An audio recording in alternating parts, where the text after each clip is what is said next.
Hey guys, Jason here, and I recently discovered the Pixel 8 Pro is available renewed on Amazon for a bit over $600. That's a major decrease from the $1,000 launch price for a refurbished phone in like-new condition. Considering the Pixel 8 Pro has been my favorite phone I've ever used, I say it's time to buy it if you were holding off due to the price. But let me explain why I like this phone so much and what all it offers in early 2024. Starting with performance, this phone is powered by the Tensor G3 paired with 12 gigs of RAM.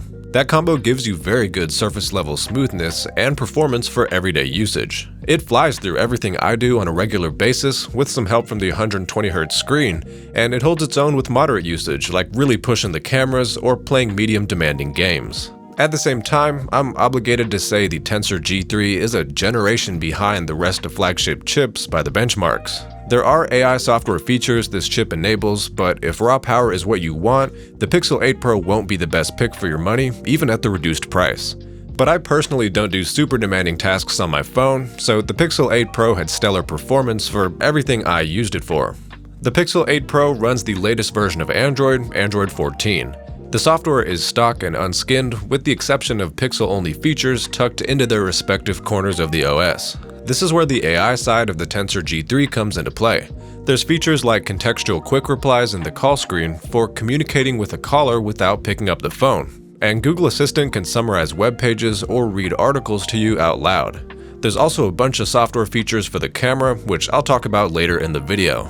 But rounding out the software section of the video, the Pixel 8 Pro will continue to run the latest version of Android until 2030, as it'll get 7 years of software updates. Assuming Android is your preferred OS, this phone will give you a great software experience. Let's talk about the design. The screen on the front is flat with symmetrical bezels, while the back is matte with rounded corners and sides. The glossy metal camera bar intersects that back and holds the cameras in a single pill-shaped cutout. The design overall is still clearly Pixel, but it's more playful than previous generations for better or for worse. I actually kinda like the curved edges of the Pixel 7 Pro screen, but most people prefer flat screens, so that's what Google put on the 8 Pro. I'm not mad at all at the design of the Pixel 8 Pro, as it's a very nice looking phone. Coming back to the screen, the size is 6.7 inches, and it's within 100 pixels of 1440p plus resolution. The refresh rate can go as low as 1 Hz and as high as 120 Hz, and the max brightness is a blazing 2400 nits.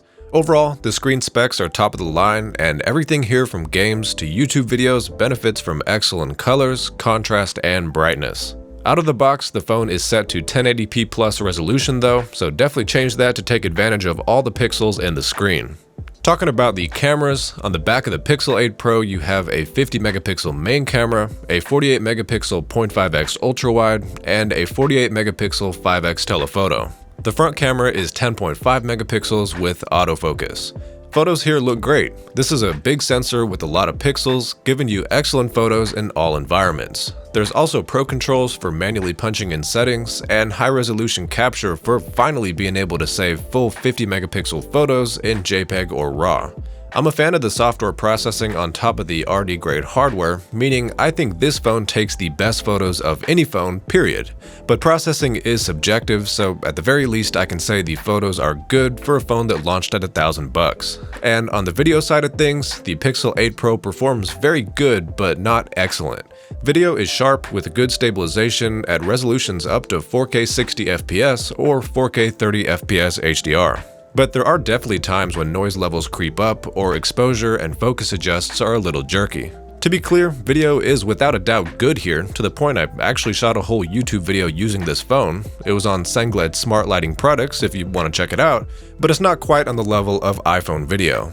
There is Video Boost, which applies processing similar to the photos to every frame of a video, but it takes hours to process and the end result isn't too much more than some extra stabilization with increased brightness and contrast. You really can't make up for getting it right when first shooting the video. And quickly covering the Magic Eraser, Audio Magic Eraser, and Magic Editor, those are a suite of tools for removing background noise from videos and editing photos using generative AI, which are cool, but I'll be honest, I've never been an AI photo or video editing guy, and I left these features alone. The Pixel 8 Pro unlocks using the optical fingerprint reader under the screen or front camera face unlock, whichever comes first. It's a fast fingerprint reader and made even faster by the face unlock, but you can also technically say it's worse than an ultrasonic fingerprint reader. For me, it was just fine and never slowed me down. The Pixel 8 Pro has a 5050 mAh battery, which seems to be pretty optimized to provide great battery life. The only time I saw the battery level drop relatively fast is when heavily testing the camera or using the phone outdoors at very high brightness. For reasonable usage the majority of the time, this phone's battery life is very good. And finally, coming back to the whole reason I made this video, the Pixel 8 Pro is available renewed for a bit over $600. That's a big drop from the launch price of $1,000, and even now, going through the Google store will put you back $800. I've always been an advocate of used or refurbished on Amazon and eBay, and I'm glad I can now recommend this phone through this route to save you hundreds of dollars. The Pixel 8 Pro is a great phone I really enjoyed using, and for most people with a budget of around $600 to $700, this is a no-brainer. Thanks for watching, subscribe for more quality tech videos, and I'll see you later.